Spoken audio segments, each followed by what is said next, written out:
Most plug-in hybrids have low emissions but high prices, not the Mitsubishi Outlander PHEV. Once the government's £5,000 grant has been taken into account, the entry-level car costs the same as the equivalent diesel. That makes the Outlander PHEV a very compelling proposition for employers and employees alike. Fleet managers will be happy because 100% of the PHEV's value can be written down in the first 12 months, saving thousands of pounds. Business drivers will be happy because the PHEV sits in the 5% bracket for benefit in kind taxation, thanks to CO2 emissions of just 44 grams a kilometre. That means a tax bill of £67 a month for a 40% taxpayer running a high-spec GX4 HS model. The same driver running a top-spec diesel would pay £293 a month.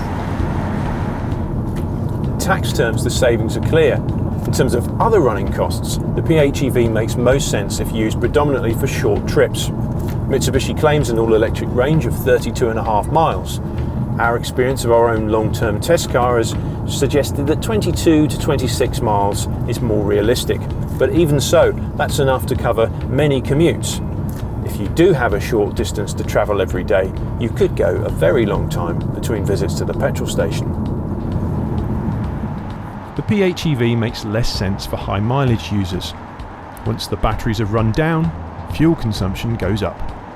To its credit, Mitsubishi is quite upfront about this and says that for journeys of over 106 miles, the diesel is more efficient. Official figures suggest the PHEV can return 148 miles per gallon, but after 1800 miles, our long-term test car has averaged 65.8 mpg. That figure has been achieved after a mix of short and long journeys, some relying on electric power, some with the twin electric motors working with the 2-litre petrol engine.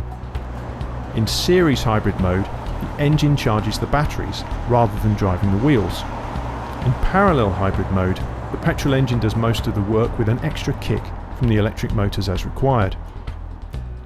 The save button allows drivers to preserve the battery charge level, while the charge button uses the engine as a generator, reaching an 80% charge in as little as 30 minutes when the car is stationary. Of course, you can also plug the car in as well as run the engine to charge the car up. A full charge from a 13 amp source takes around 5 hours. If you have access to a 16 amp source, that drops to about 3.5 hours. Mitsubishi has released an app which allows owners to manage when the car is charged, check battery levels, and even set the air conditioning running so the cabin is at a comfortable temperature before unplugging and setting off.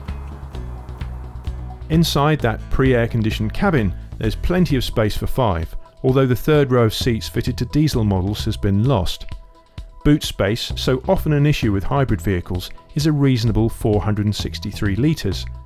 That's 158 litres more than you'll find in the Volvo V60 plug-in hybrid.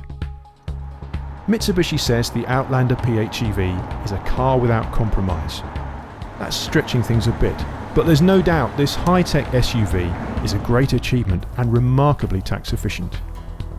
No wonder the PHEV has won the Green Award at this year's BusinessCar Techie Awards. For low mileage use, it makes an exceptional company car.